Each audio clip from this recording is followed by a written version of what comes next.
just received a delivery from Scrivens Landscape Supplies. They donated, I don't remember, they donated some compost and a topsoil compost blend for me to try out in the year, which, you know, it ended up being in the top sort of 3. So that was good stuff. So they sent me a couple more products, because it's that time of year now you start closing things down if you want to start mulching things. So I've got some wood chips and some bark chippings. So it's kind of decorative bark, I guess. So it all comes on a pallet. So I'll put the link in the description for the website and a discount code.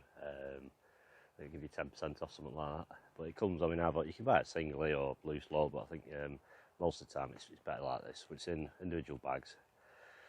I think it's about 50 bags per pallet.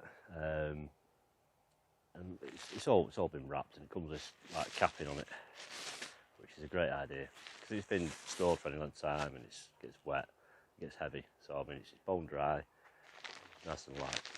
You know, it's not great when sometimes you get bags of compost and it's swimming in water in the bottom, but it's just as good for wood chips and bark.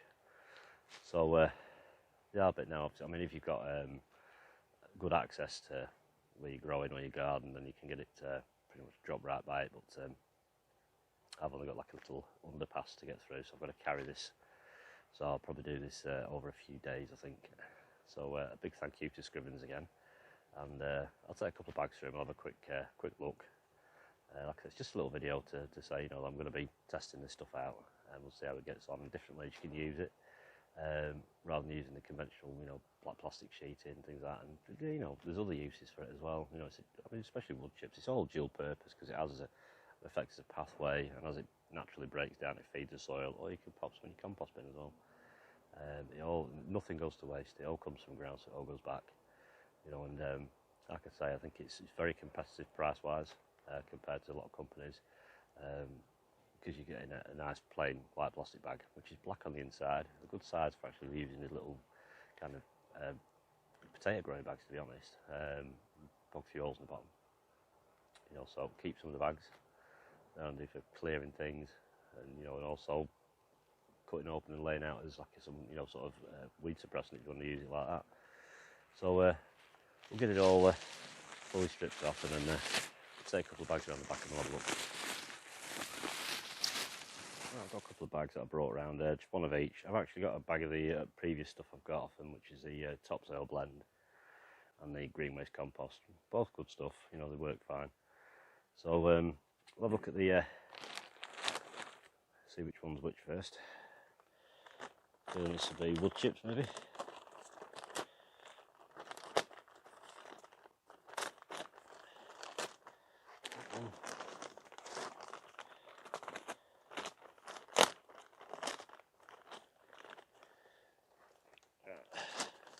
This one's bark, mixed pieces. You know, I mean, some people like it all fine, but it all, you know, it all acts as a weed suppressant, so don't worry about that.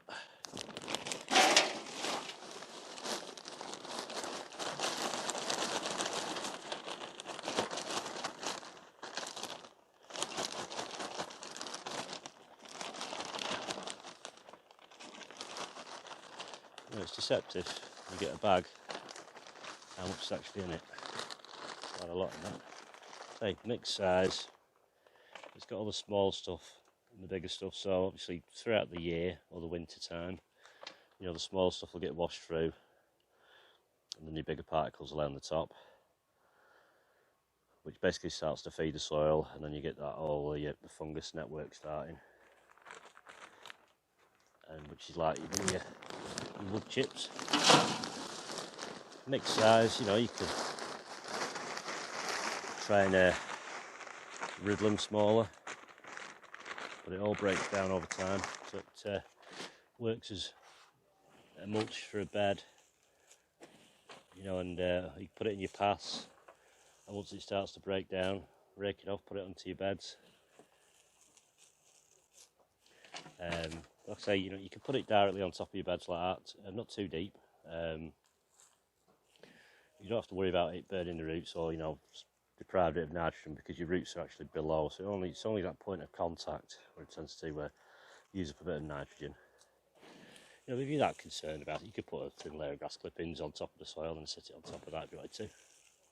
But it will retain the moisture, and also stops weather erosion. You know, all your goodness that's in the soil getting washed out. You know, it is nice to have it all nice and clear, crumbly soil, but it does come with a consequence of constant battering and weathering. Does deprive it of its nutrients, weather needed, and a lot of the life is in that top bit of soil. So if you can protect that, you're onto a winner. Just get these, pop these on here.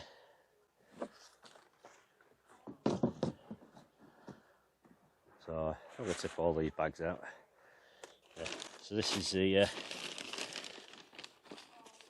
topsoil and compost blend. Nice and fine.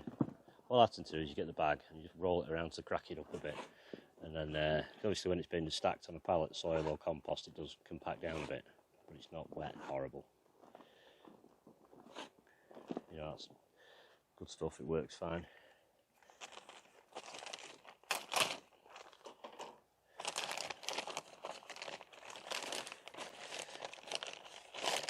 This is quite dark, this green waste, obviously because it's been composted at higher temperature. I'll pull it out as a chunk like that.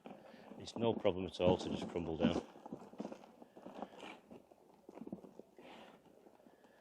I believe that is a blend of topsoil and some of that already, so you could just use that if you like to. So you can get them all